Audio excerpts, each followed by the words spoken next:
Hi guys, I'm from Jayalakshmi Sanskar School. Today we will do the topic of some useful phrases. ठीक है, ऐसे phrases जो आप daily conversation में use कर सकते हैं. ओके, ऐसे कुछ phrases आज हम करेंगे.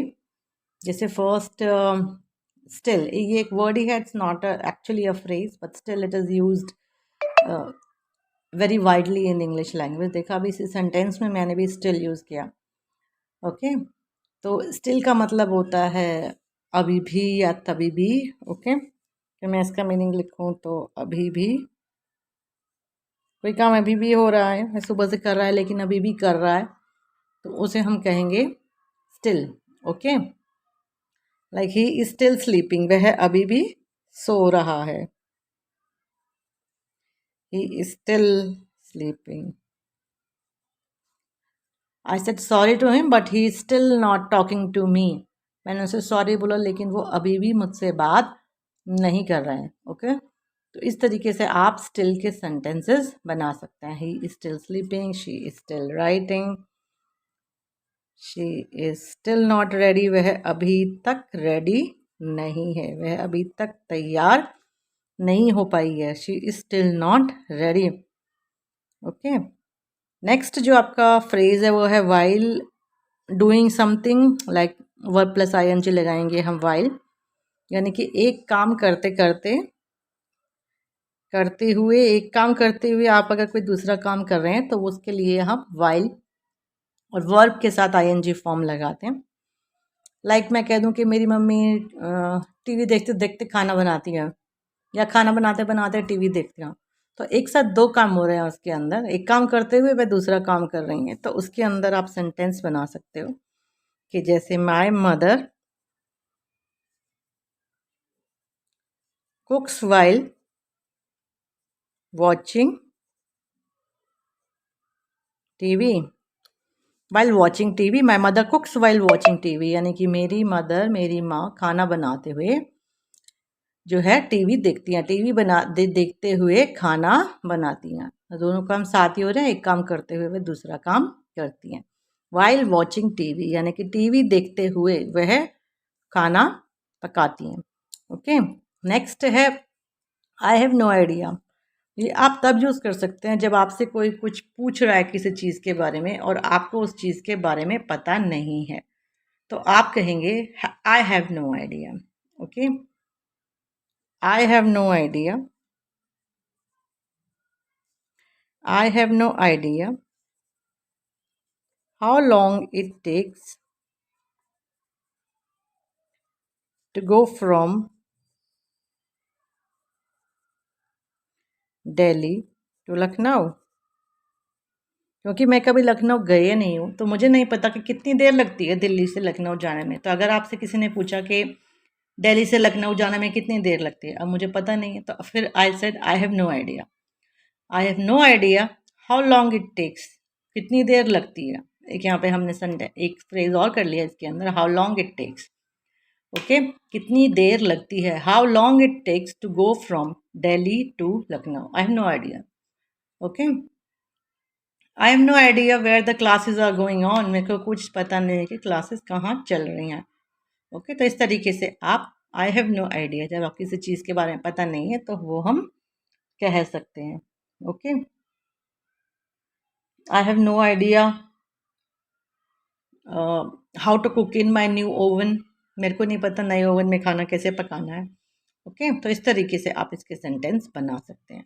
नेक्स्ट फ्रेज है आई am starving. I am starving के ये मतलब है मैं बहुत ही भूखा हूँ, मुझे बहुत तेज़ भूख लगी है. तो अगर कोई आपसे पूछे कि आर यू हंग्री, क्या आपको भूख लगी है, आर यू हंग्री, तो आप क्या आंसर दे सकते हैं, आई एम स्टारविंग, मुझे बहुत तेज़ भूख लगी है. Okay, let's grab a bite. यहाँ पर हमने एक फ्रेज और कर लिया, let's grab a bite. Grab a bite means चल के कुछ खाते हैं. तो अगर किसी ने आपसे पूछा आर यू हंग्री, आप कह सकते हैं I am starving, let's grab a bite, मेरे को बहुत तेज़ भूख लगी है, चल के कुछ खाते हैं, let's grab a bite. Okay, तो इस तरीके से हम यहाँ पर दो फ्रेज यहाँ पर हमने कर लिए, आई एम स्टारविंग और Let's grab a bite. Okay. Next, it costs a fortune. It costs a fortune means बहुत महंगा है अगर कोई चीज. ओके, तब हम लिखते हैं कि it cost a Fortune. For example मैं कह दूं कि सबसे महंगी कार है रोल्स रॉयस. कॉस्ट्स अ फॉर्च्यून. कॉस्ट्स अ फॉर्च्यून, बहुत ही ज़्यादा महंगा है. तो अगर कोई चीज़ कितने की है ये अगर आपको कहना है तो आप डिफरेंट फ्रेजेस से कह सकते हैं. जैसे अभी हमने यूज़ किया कॉस्ट ऑफ फॉर्च्यून यानी कि बहुत महंगा है. ओके, अगर कोई चीज़ ठीक प्राइस में मिल रही है तो हम कह सकते हैं कि it is a real bargain. Okay, it's a deal. ये तो तुम्हें किसी डील में मिल रही है कि तुम्हें अच्छे प्राइस पर ये चीज़ मिल रही है. ओके, अगर कोई चीज़ बहुत ही सस्ती है तो you can say it's dirt cheap. Dirt cheap यानी कि बहुत सस्ता है. Okay, like I got this shirt for ₹100. It's dirt cheap. ये बहुत ही सस्ता है. अपनी क्वालिटी के हिसाब से वह बहुत ही सस्ते प्राइस में मुझे मिल गया. कुछ चीज़ बहुत महंगी है तो कॉस्ट ऑफ फॉर्च्यून. कोई ठीक प्राइस में अपनी क्वालिटी के हिसाब से सही प्राइस में I can say it's a real bargain. और अगर कोई बहुत सस्ती चीज़ मिल रही है तो हम उसे कह सकते हैं इट्स डर्ट चीप. तो बहुत ही सस्ता है. Okay, next is it's scorching hot. अगर आप वेदर की बात करते रहेंगे और बहुत गर्मी है तो आप इस फ्रेज का यूज़ कर सकते हैं it's scorching hot. Okay, it's boiling. बहुत इसका मतलब होता है बहुत गर्मी. इसको आप इट्स बॉइलिंग भी कह सकते हो. It's very hot outside. It's scorching hot outside. तो इस तरीके से आप इस फ्रेज को यूज कर सकते हैं. Absolutely boiling house outside. It's absolutely boiling. It's absolutely boiling. It's scorching hot outside. Okay, बहुत ज़्यादा गर्मी है. Next, I am exhausted. अगर आप बहुत ज़्यादा थके हुए हैं. Okay, I am tired. I am tired से एक और एडवांस्ड फ्रेज आप यूज़ कर सकते हो. आई am exhausted. Okay, I am exhausted. मैं बहुत ही ज़्यादा थका हुआ हूँ. बहुत थका हुआ हूँ. I am exhausted. I am exhausted. I am gonna hit the sack. एक और लाइन सिखाते हैं आपको. Gonna. Gonna is short form या informal form going to. Okay, I am going to hit the sack. Hit the sack means, ये भी एक फ्रेज है. Hit the sack means to sleep यानी कि सोने जा रहा हूँ. मैं तो अब बहुत थक गया हूँ. I am gonna hit the sack यानी कि मैं यहाँ जा करके सो जाऊंगा.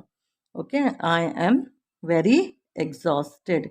गो to bed. Okay, hit the sack means sleep या गो टू बेड. मैं तो सीधा सोने के लिए जाऊंगा. I am exhausted. Okay, hit the sack. ये एक और फ्रेज हमने यहाँ पर कर लिया. Okay, next is how do you spell that. अगर आपको कुछ बोल रहा है कोई कुछ लिखने के लिए और आपको उसकी स्पेलिंग नहीं आ रही है तो आप उससे क्या पूछेंगे. How do you spell that, कि आप इसको कैसे लिखते हैं. ओके, सपोज किसी ने अपना नाम बोला और उस नाम का स्पेलिंग आपको नहीं आता है. ओके, तो आप उससे क्या कहेंगे. How do you spell that. Okay, spelling कैसे होती है इसकी. कोई भी वर्ड अगर आपके पास आपको स्पेलिंग नहीं आती तो आप उसको ऐसे पूछ सकते हैं कि how do you spell that. Okay, तो उसके बाहर के देश से आ रहे हैं, आपको उनके नामों की स्पेलिंग नहीं आती है या कोई अजीब सा वर्ड आपके सामने आ जाता है, आपको लिखना है बट आपको स्पेलिंग नहीं पता, तो आप सामने वाले से पूछ सकते हैं कि how do you spell that.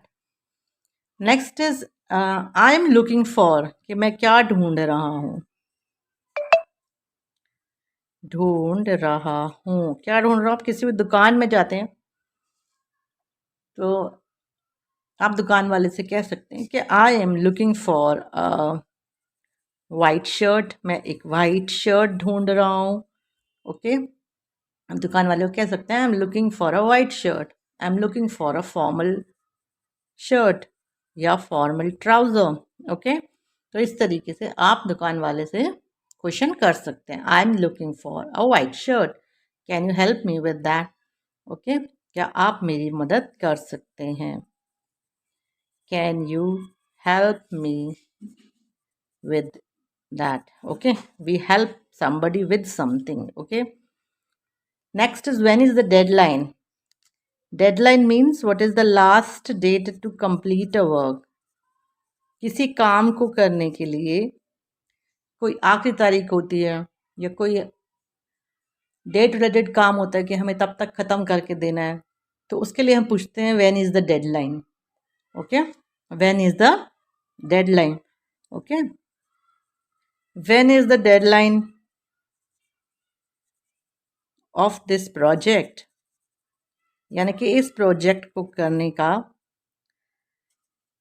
Last date कब तक है, कब तक यह प्रोजेक्ट फिनिश होगा, इसकी डेडलाइन क्या है. ओके, तो जब आपको फ्रेज वो कोई काम ख़त्म करने का डेट पूछना होता है या अप्रॉक्सीमेट टाइम पूछना होता है, तो हम उसके लिए फ्रेज यूज़ करते हैं when is the deadline. Okay, तो आज हमने ये कुछ 10 फ्रेज करते हैं. मैंने शायद आपको 2-3 एक्स्ट्रा फ्रेजेस और बता दिए, तो ये 12-13 फ्रेजेस हमने आज किए हैं.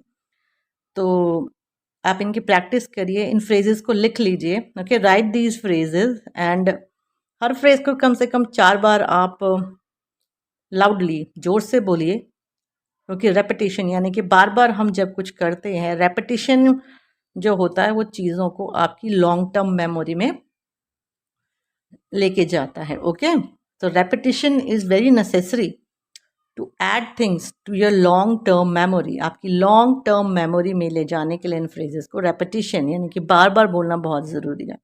आप इनमें से कोई भी दिन में 2 फ्रेज चूज़ कर लीजिए, उनकी प्रैक्टिस कीजिए, छोटे छोटे उन पर सेंटेंसेस लिखिए, और उसके बाद उन्हें आप अपनी कॉन्वर्सेशन में भी यूज़ करने की कोशिश कीजिए. तो 2-2 फ्रेजेस करके आप दिन में काफ़ी फ्रेजेस आप कर पाएंगे. 10-12 दिन में आपके काफ़ी फ्रेजेस हो जाएंगे, और आपकी स्पीकिंग इस तरह से काफ़ी इम्प्रूव हो सकती है. And practice and daily conversation is the only key to learn English speaking. I hope this video was helpful for you. Thank you guys for watching. If you like, then please share and subscribe. Thank you guys.